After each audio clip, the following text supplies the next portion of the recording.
O próprio Bolsonaro parece fazer isso ali em 2 momentos. Eu acho que vale a pena a gente trazer também o deputado Pastor Henrique Vieira, por favor, mesa redonda, Chico. Ele tem sido uma das vozes progressistas dentro do Congresso Nacional contra a anistia. Então, deputado, boa tarde, seja muito bem-vindo. Boa tarde, deputado. Boa tarde, gente. Um prazer enorme estar com vocês aqui mais uma vez, viu? Prazer é todo nosso, deputado. Eu pergunto a sua avaliação sobre esse ato de domingo, se na sua avaliação enfraquece Bolsonaro, e também aproveito para perguntar sobre a articulação no próprio Congresso, né? Não só o senhor, mas enfim, outros parlamentares ali, progressistas, como é que tem sido feita a articulação para barrar, de fato, a anistia aos golpistas do 8 de janeiro?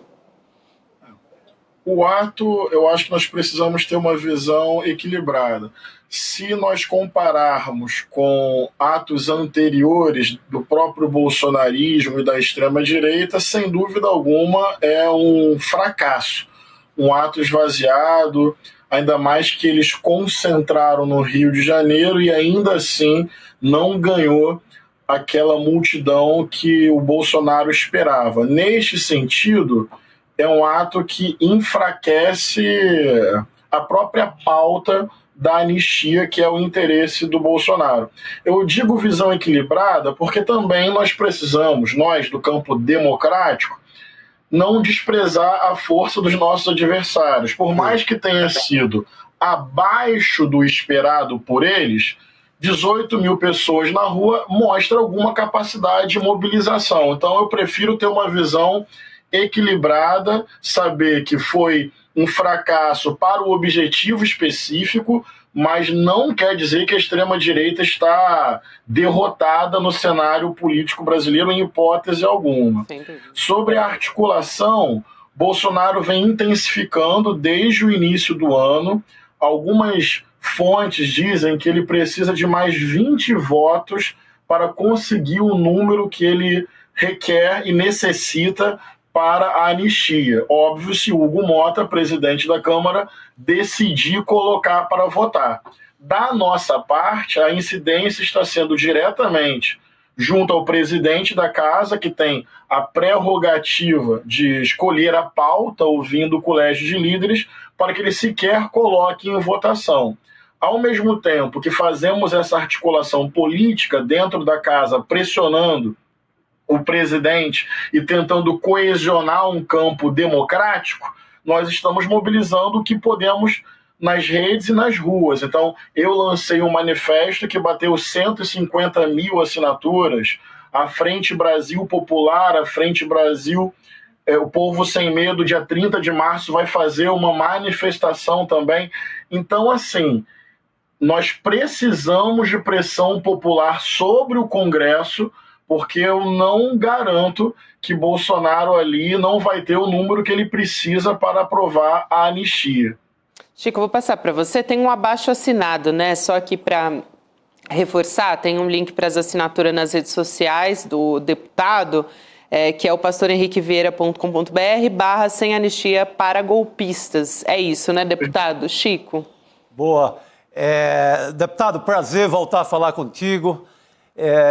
Eu queria aproveitar a sua presença. Você conhece muito a questão religiosa, principalmente no Rio de Janeiro. Qual foi a força do movimento religioso, uma vez que a manifestação foi puxada pelo Malafaia? Qual foi a força das igrejas nessa manifestação? Você acha que foi preponderante mesmo para esses 18 mil? Ou é um público já ex-militares, aquele público ali de Copacabana? Como é que se avalia principalmente a força da igreja nessa manifestação? Nós precisamos de mais dados assim, para que possamos ter uma resposta objetiva. A leitura política que eu faço é que o bolsonarismo continua forte dentro do campo evangélico, não vou negar essa realidade, porém ele não está na sua temperatura máxima, entende? Ele não está no auge que ele já encontrou da sua capacidade de mobilização. Eu percebo alguns sinais também de esgotamento, uma certa percepção que houve como a partidarização do púlpito, que há uma certa apropriação da igreja por uma sigla política, por um líder, uma família, uma pauta. Então ele continua com capacidade de influência, não tem como negar isso. Porém, eu acho que não está no auge daquilo que ele já conseguiu. E tem um outro detalhe, quem conhece a igreja, vive a igreja, sabe que domingo não é exatamente o melhor dia para você fazer uma mobilização nas ruas, porque é um dia, historicamente, em que a maior parte das igrejas se reúne para as suas celebrações e para os seus cultos. Depois eu queria saber se eu posso também fazer algum comentário sobre a relação do Bolsonaro com o Tarcísio, mas eu faço para que vocês por favor, melhor. Só vai nos ajudar aqui, por favor. Não, beleza. Veja, minha opinião e pelo que eu ouço em Brasília, qual a estratégia de Bolsonaro? Levar até onde ele puder a sua própria candidatura, mesmo condenado e preso, ou seja, só cair a candidatura quando, aos 45 do segundo tempo, o TSE inviabilizar. E, nesse momento, ele indicar ou a Michele Bolsonaro ou o Eduardo Bolsonaro. Essa é a cabeça do Bolsonaro. Ele só pensa em candidatura com ele, a esposa ou o filho. Só que ele vem recebendo muita pressão de alguns partidos do Centrão, de setores do mercado, da Faria Lima, tentando convencê-lo a reduzir essa sanha de só ser ele o candidato da direita, da extrema-direita, e abrir espaço para um outro candidato que é preferido por esse campo, que é o Tarcísio. Porque, em tese, supostamente, o Tarcísio passa o que vocês colocaram aí, o bolsonarismo de garfo e faca, mais protocolar, mais elegante.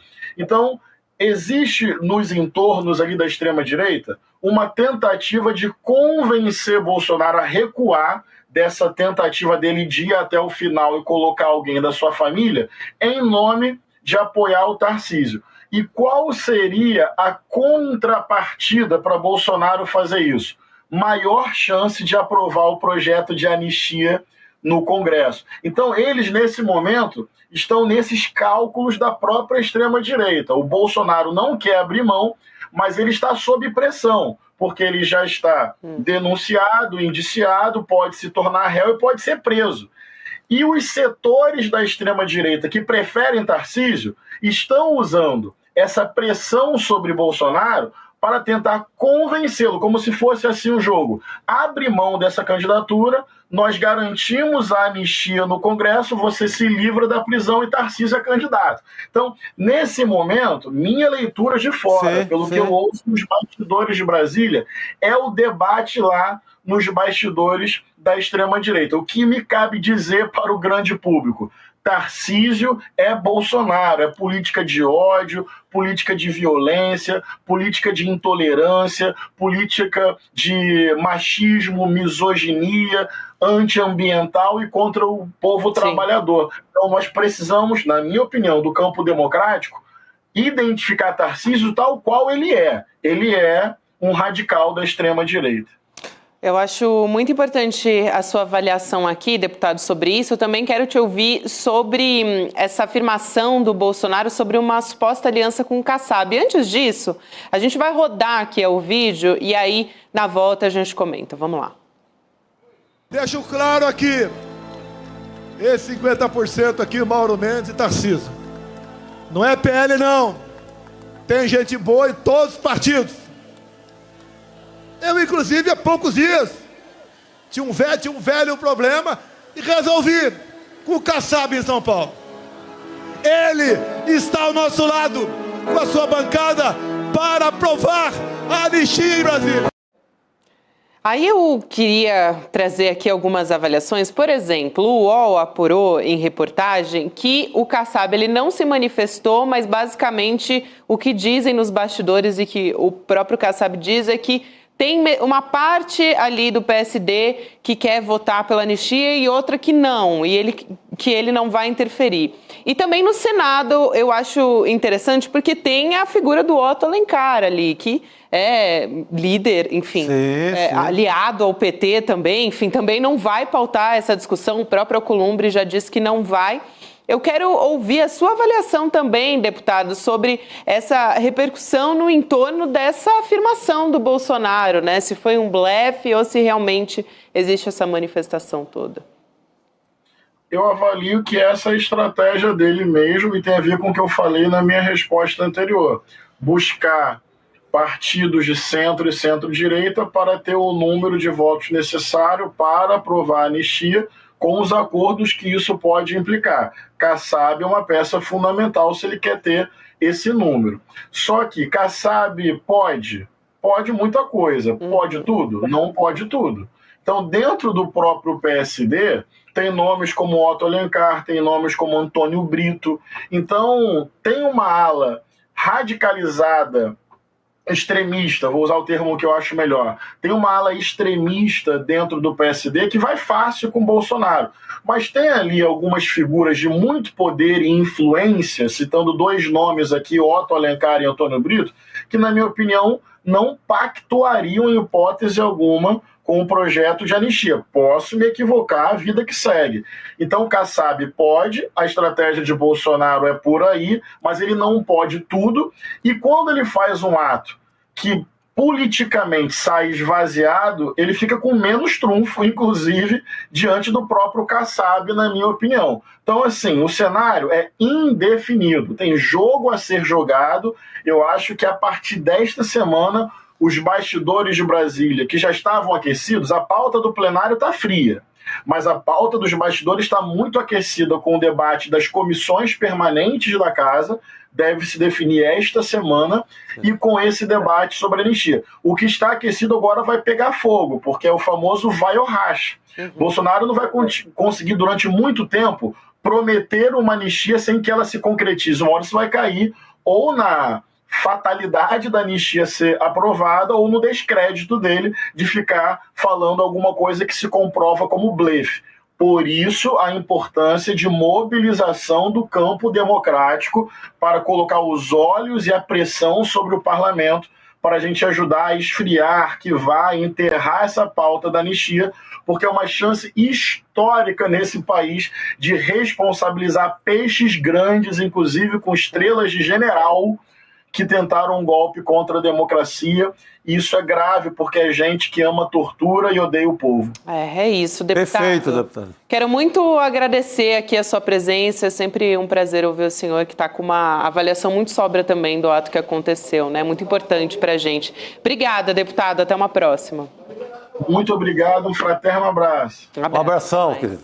A gente chama também Rodrigo Viana aqui com a gente, continuando falando desses atos de ontem. Rodrigo, sério e urgente. Bem-vindo à nossa mesa, diretamente do Sério e Urgente. Tomei uma água e já voltei. Deu uma respirada. Eu queria chamar aquela foto que ficou muito emblemática, se der tempo aqui da gente mostrar. Vou mostrar. Do Bolsonaro ali no palanque, né? Enfim, falando sobre a anistia. E aí a gente teve um clique, olha só, tá aí na sua tela, do fotógrafo Alexandre Cassiano, que é do jornal o Globo, que mostra ali atrás, né, um sem anistia, que é uma faixa que foi colocada na janela. Foi um estudante de 18 anos, viu, Rodrigo? O João Pedro Fagundes, que falou para o Globo: eu quis mandar uma mensagem para os golpistas e os seus apoiadores de que o povo brasileiro não esqueceu e não vai esquecer a criminosa tentativa de violar a democracia. Foi muito bom poder representar milhões de brasileiros com a mensagem. Parabéns. Olha a sagacidade do João Pedro. Foi, né? muito. O cara comunicou mais do que qualquer coisa, né? Foi. Aí sim, foi uma frase que valeu por 1 milhão de pessoas. Foi. Não, isso aí, essa foto entra para a história, né? Sim. Talvez a última manifestação de rua do Bolsonaro antes de começar o julgamento, e ele tomou um sem anistia na cabeça, além de ter tomado também esse público baixo. Ele botou a culpa nos cariocas, né? Diz que o pessoal acordou tarde para ver foi o Malafaia. Bom, mas o Malafaia não entende tanto das camadas populares, pelo jeito, não. dos cultos. Ele quer dizer que a Zona Oeste do Rio, por exemplo, vai acordar, a Zona Norte do Rio vai acordar mais do que 7, 8 horas do dia. Não acorda, o povo que acorda cedo, está todo lá. É porque o pastor tocou num ponto aí, o domingo é dia de culto. Também então, é isso. talvez já comece a haver uma despolitização daquela igreja que estava muito colada no bolsonarismo.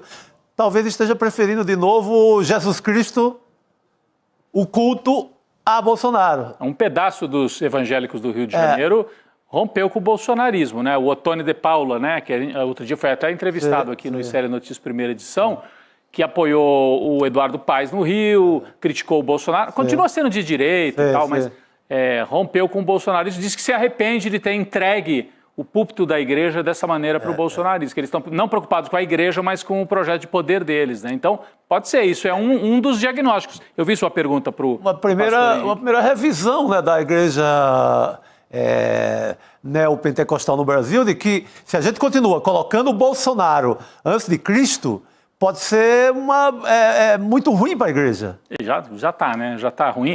Mas o Malafaia continuou bancando o jogo e fez o ataque mais frontal ao Alexandre de Moraes, veio do Malafaia, né? Chamou de criminoso. Nós vamos falar daqui a pouco. O Bolsonaro também, né? Chamando de alexandrismo. Alexandrismo. Mas eu acho que o mais grave foi do Malafaia chamando de criminoso e dá até a impressão que ele está provocando, ele está querendo um processo. Tá pedindo. Sabe o cara que está pedindo para ser expulso do jogo? É que o Flávio Bolsonaro, ele insinua que o Alexandre de Moraes é assassino, porque morreu um dos golpistas, né? Que acabou morrendo e tal, enfim. E aí ele faz essa insinuação, como se o Alexandre de Moraes é grave tivesse também, gravíssimo. culpa, então é muito grave. Agora...